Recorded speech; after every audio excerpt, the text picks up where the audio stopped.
A great Tuesday afternoon to everybody out there. It is March the 8th, and welcome to the Sports Note on YouTube. I am your host, Jim Crinitti. Today we're actually going to talk about a big story out of the NFL, but it's not the one that you're thinking of. It's not the one that came out a couple of hours ago.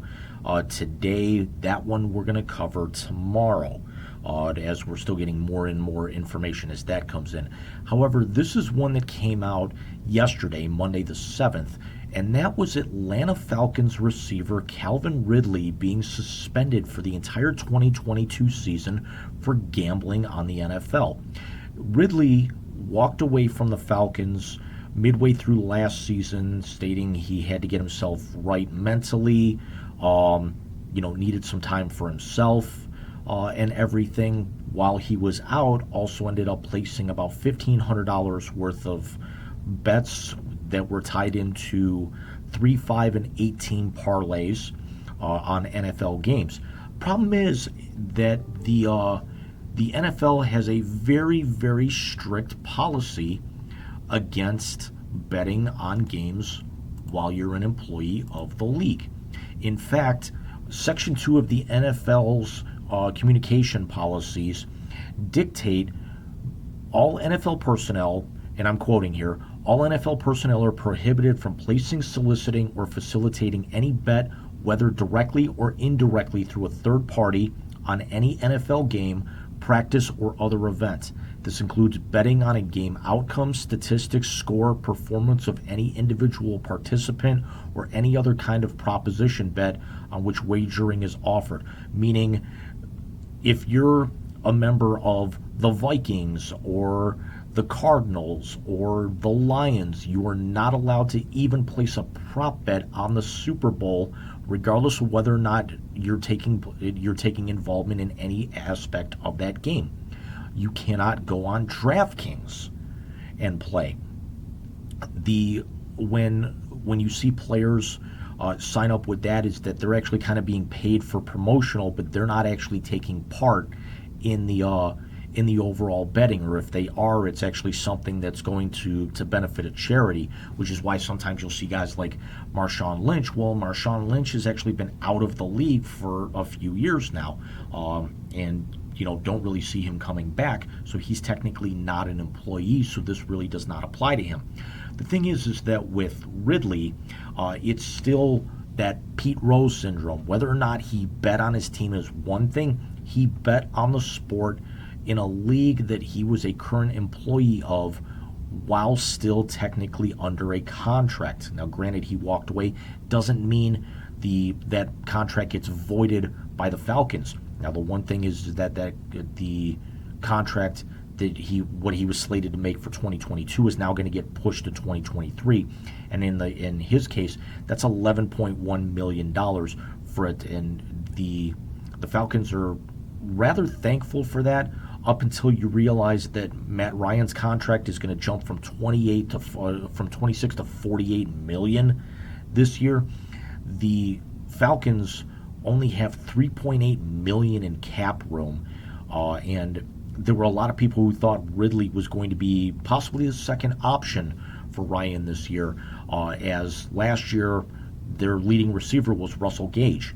Thing is Russell Gage is now an unrestricted free agent, so he can go wherever he wants. He could actually be commanding, decent money for catching, 66 passes last year and 4 touchdowns.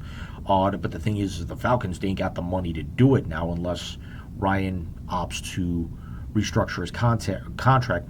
Problem is Matty Ice is going to be 37 in May, so there's no real chance of him doing that, because even with the chaos in that division, Tom Brady's retirement, which we all think is going to hold true, the fact that we don't know who the quarterback is going to be in New Orleans or in Charlotte with the Panthers.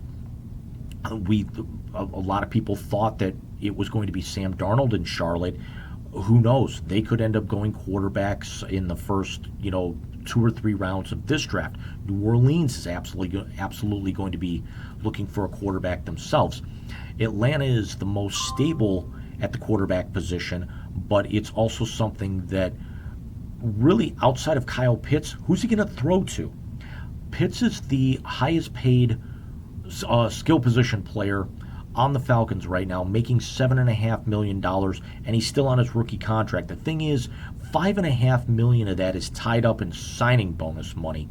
So, really, where do they go?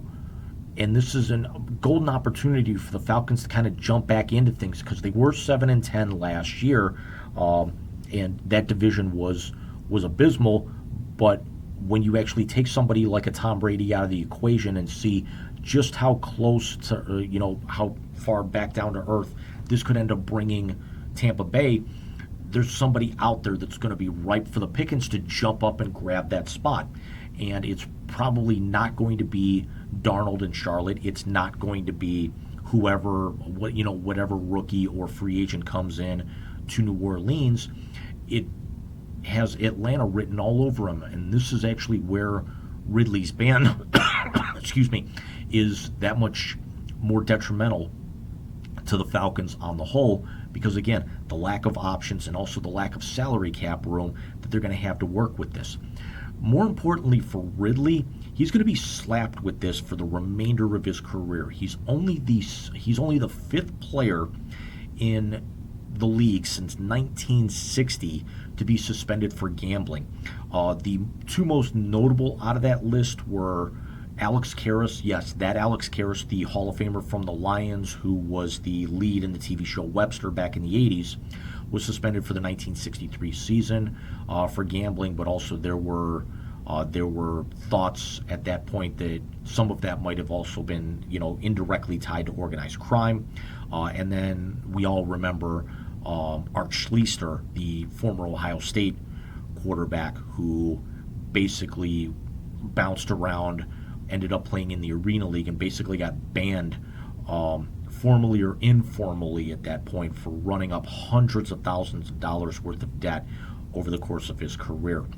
This is, even though he claims he doesn't have a gambling problem because it was only a $1,500 wager, or all basically put together $1,800, it is something that, for the parlays that were involved, a $100 bet on an 18 parlay pays 180 to 1, which means it would have been an $18,100 win had everything lined up perfectly. If we're just talking a 3, 5, and an 18 parlay, a simple $100 bet on each of those, you're talking a $300 bet total would have amounted to just under $25,000. Now you actually take that and now you multiply it by 5, you're looking at nearly $100,000, combined. Again, if everything goes its way. So I certainly do not blame the NFL for the suspension whatsoever, for all of the, especially with the fact that one of the games involved in the parlay was a Falcons game that Ridley was sitting home for with his hiatus. So I certainly will not tarnish the NFL in any capacity. Was the year warranted? You can make a case yes or no, for the fact that it was such a small amount, but it's also, again, what the payout could have actually been. And it's also something that, as you see more and more states opening up sports betting, as gambling starts to become legalized in most of the union now, it's definitely something that the NFL kind of wants to nip in the bud. And sometimes you have to send a message like this to avoid further aspects down the line. This is not this is also one of the most severe penalties for something that was not involved directly on the field that any of us can remember in the last few years, that did not involve some form of either performance-enhancing drug, a narcotic, or some sort of domestic dispute, where again, it's, there are banned substances. Marijuana is on the NFL's list. At least it was at the time when Josh Gordon was getting suspended every 35 seconds, and wasted his career. It's not something where steroids come into play. It's not something where somebody is assaulting a family member or a significant other. Um, this is something that in hindsight can actually be way worse, because this can actually lead to a financial addiction to where you could actually start thinking domino effect, butterfly effect, whatever other type of effect you can think of.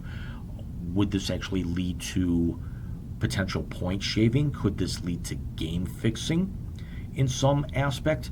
So again, good on the NFL for dropping the hammer on this. Bad for the Falcons in their situation, but really all they actually have to do is look to Ridley for this. He knew the rules. He knew what the bylines are. He's got a copy of the handbook. I would imagine they send it out to players every season when rule changes are made. So it's something that he knows about, having been in the league now for 4 years, and there's really not much of an excuse for making this level of mistake. So let me know what you guys think. Again, we will be back tomorrow with the other major piece of news that came out as really trades and free agency are poised to open here. I want to say tomorrow, as we've already gotten some confirmations of players being released for salary cap reasons. Again, the massive trade that went down today. Another player who was rumored to be traded decided to go back to his franchise for one more season, and then we get this drama all off season. Next in 2023 about this time. But again, let me know what you guys think. Comment if you have follow up. I also can be reached on Twitter and Facebook. The links will be up at the top of the blog, which will actually be linked down below. And again, love to hear what you guys think. Mike Martinez and I will be here with the Wise Guy Sports Show on Saturday night, and then we're just about 10 days away from the big Recon on Sports third annual live draft, and this year it is going to be the biggest one yet. So myself, Alex from Row 7, and Willie from the Shakeback Media Group, along with Mike, will actually be doing live picks. I'm actually in the middle of doing a lot of scouting for the divisions that Mike has gone down. So that's going to be a lot of fun, and we hope you guys will tune in for that. And again, everyone have a great rest of your Tuesday, and we'll see you first thing tomorrow. Bye.